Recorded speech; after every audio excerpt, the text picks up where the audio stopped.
Mayday, mayday, we're losing altitude. There's something deeply unsettling about the final moments of a doomed flight.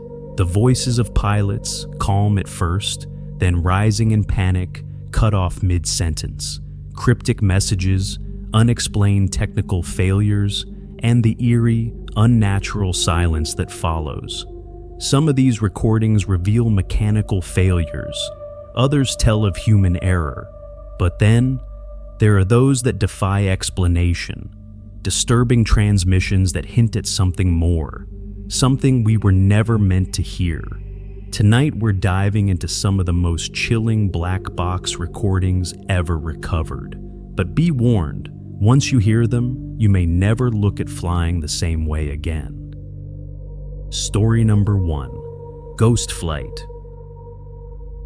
I don't know why I'm posting this. Maybe I just need to get it out of my system, to lay it all out for someone to see, to prove to myself that I'm not losing my mind. I've spent the last 15 years in aviation accident investigation, and there was one incident in my career that I would like to tell you about. It was 2019 when we got the call about an abandoned aircraft discovered at a decommissioned airstrip deep in the Mojave Desert. The place had been shut down for decades, used only by the occasional smuggler or lost pilot. This wasn't supposed to happen. Planes don't just land themselves, and if they did, someone would have noticed.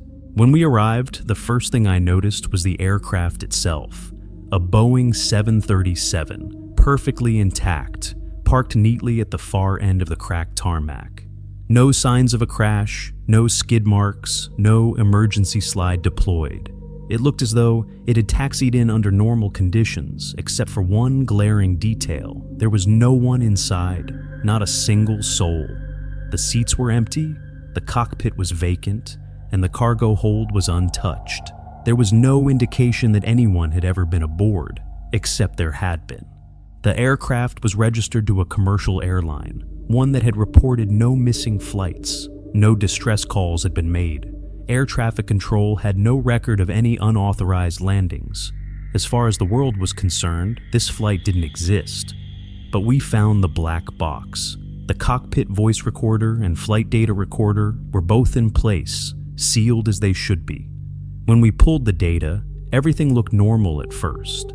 The flight had departed from Los Angeles, bound for Denver. Routine altitude, routine communications. It was a textbook flight. Roughly an hour in, things got strange. The captain's voice grew tense. He reported an anomaly to air traffic control, an issue with navigation. ATC responded normally, but the captain insisted something was wrong. We're seeing discrepancies in altitude. Our instruments aren't lining up. There was a pause. ATC confirmed that from their end, the plane was cruising at 36,000 feet. But in the cockpit, the altimeter readings fluctuated wildly. 38,000 feet, then 35,000, then 42, back down to 33. Then came the worst part. The co-pilot, who had been silent for most of the exchange, suddenly spoke up. "Captain, where is the ground?" The CVR picked up a rustling of fabric, hurried breathing. The captain didn't respond right away. When he did, his voice was unsteady. I don't know." Then silence. A long, suffocating silence. A TC kept calling them, demanding a response. They never got one. The recording continued, but no more transmissions were sent. Instead, we heard something I feel deeply disturbed about to this day. Footsteps. Not hurried, panicked footsteps, rather calm, deliberate ones. Moving through the cabin. I wish I could say I believed it was just one of the pilots checking on the passengers. But that's the problem. The passenger manifest, recovered later, showed 127 people aboard that flight. Not one of them spoke. No crying children, no nervous chatter, nothing but the sound of footsteps, slow and steady, passing row by row. And then, one final sound, captured faintly on the edge of the recording. A voice barely audible, just as the recording cut out. "They are not supposed to be awake." The plane landed itself shortly after. Autopilot engaged, systems fully functional. But there was no one left to see it through. We never found the passengers. We never found the crew. We searched every inch of that aircraft, checked the cargo hold, the avionics bay, every possible hiding place. Nothing. No signs of distress, no forced exits, no footprints leading away from the plane. I don't know what happened to them. No one does. The official report stated instrument failure and crew disorientation. But I know that's bullshit.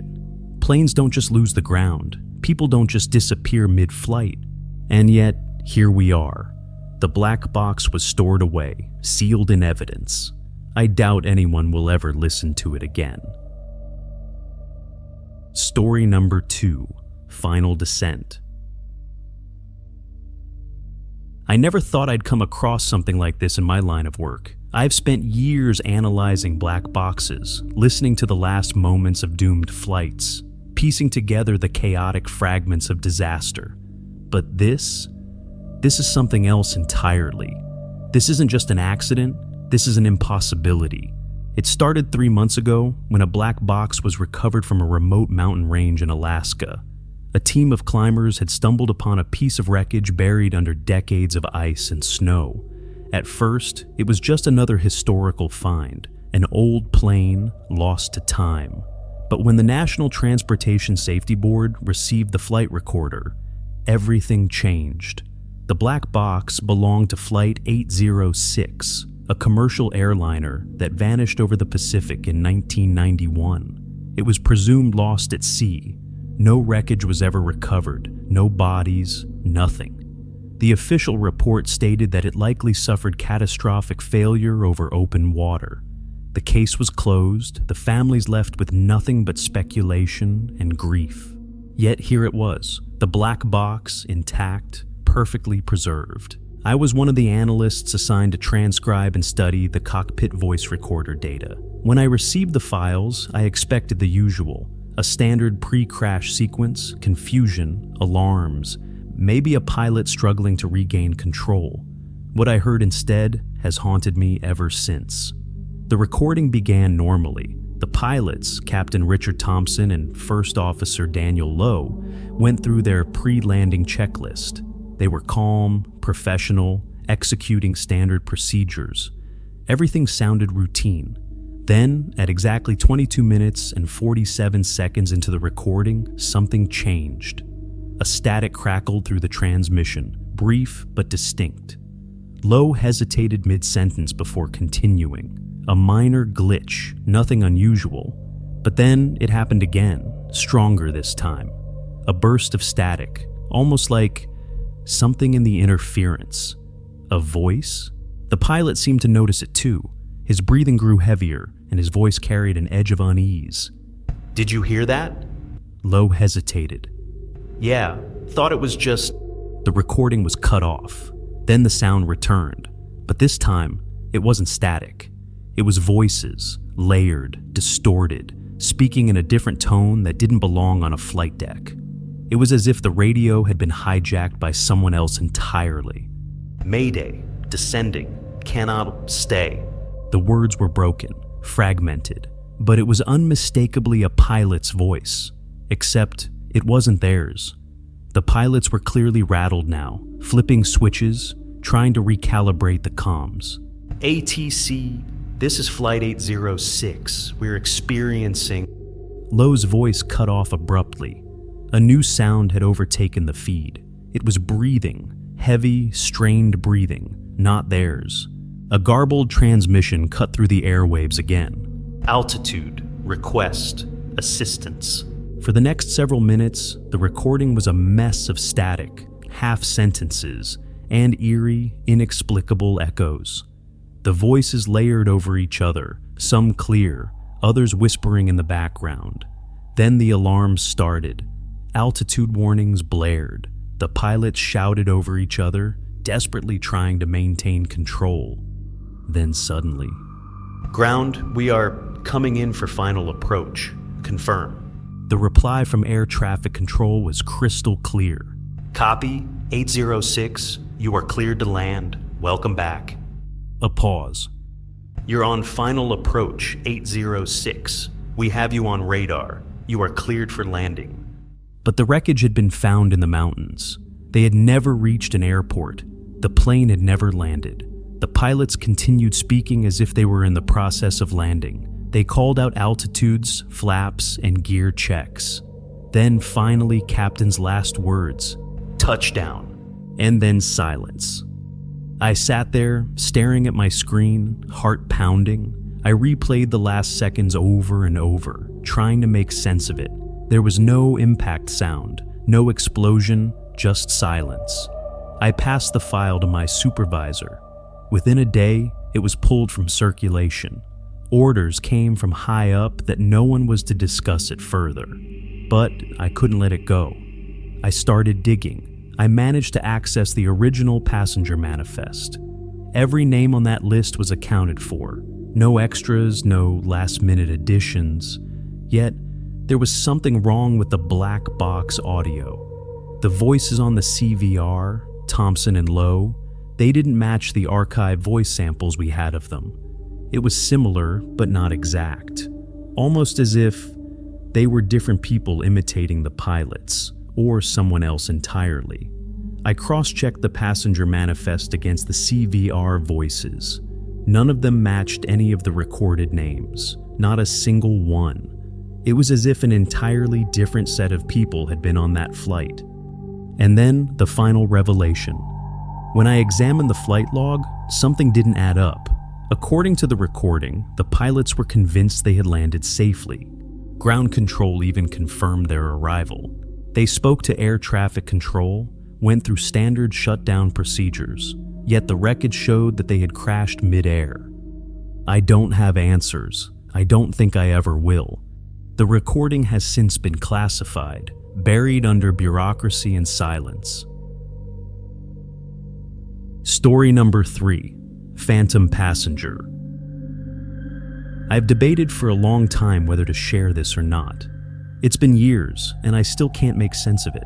I've tried to tell myself there's a logical explanation, some mix-up, some once-in-a-million clerical error, but the truth is, none of that explains what I saw that night. I don't think anything ever will. I used to be a flight attendant for an international airline, won't say which one for obvious reasons. It was a routine flight from Bangkok to Munich, an almost 12-hour trip with the usual mix of exhausted tourists, business travelers, and the occasional eccentric. Boarding was uneventful. I remember scanning the cabin as I helped passengers with their luggage, doing my usual mental count, checking that everyone was settling in. Nothing seemed out of the ordinary, until somewhere over the Black Sea. The call light for row 32 pinged. I walked down the aisle, expecting someone asking for a blanket or a drink, but the moment I reached the row, I felt something was wrong. A man sat in seat 32F, his head slumped forward, arms limp at his sides. I thought he was asleep at first, but as I reached out to gently shake his shoulder, I knew he was ice cold, the kind of cold you don't wake up from. I called over a colleague, and we immediately followed protocol. We checked for a pulse. Nothing. We tried to wake him. No response. His skin was unmistakably pale, the sign of someone who'd been dead for hours. And yet, I could have sworn I saw him board the plane. The passengers around him stirred as we worked. A man who was sitting next to him told us that he hasn't moved since takeoff. He thought he was just sleeping. We followed every emergency protocol, covered the body discreetly, alerted the captain, prepared for an emergency landing in Istanbul. It wasn't the first time someone had died mid-flight. It happens more often than you'd think. But then, when we checked the passenger manifest, we hit a wall. Seat 32F wasn't assigned. It wasn't an empty seat someone had taken. There was no record of this man at all. His name wasn't in our system. He hadn't purchased a ticket, and there was no boarding pass scanned with his seat number. He wasn't supposed to be here. I knew I had seen him. I had greeted him as he boarded. He had a passport. He had a ticket. I remembered the slight nod he gave me, the polite half smile, But now, every system, every record said he had never existed. The captain, disturbed but maintaining his composure, ordered us to check his belongings. Maybe there was a mistake. Maybe he'd switched seats with someone. Maybe something had glitched in the system. His bag was under the seat in front of him, a standard black carry-on, unremarkable in every way. Inside, we found a book in a language I didn't recognize, an old leather wallet, a pack of mints, and his passport. That's when things got worse. His passport looked wrong. At first glance, it seemed normal, European, with a blue cover and gold lettering. But when I flipped it open, the paper felt off, too thick, too grainy, like an imitation of a real passport rather than the real thing. The stamps inside were a mess, places I never heard of, dates that didn't make sense. Some were faded as if they had been stamped decades ago, but the pages were pristine, brand new. And his name. I wish I could remember it.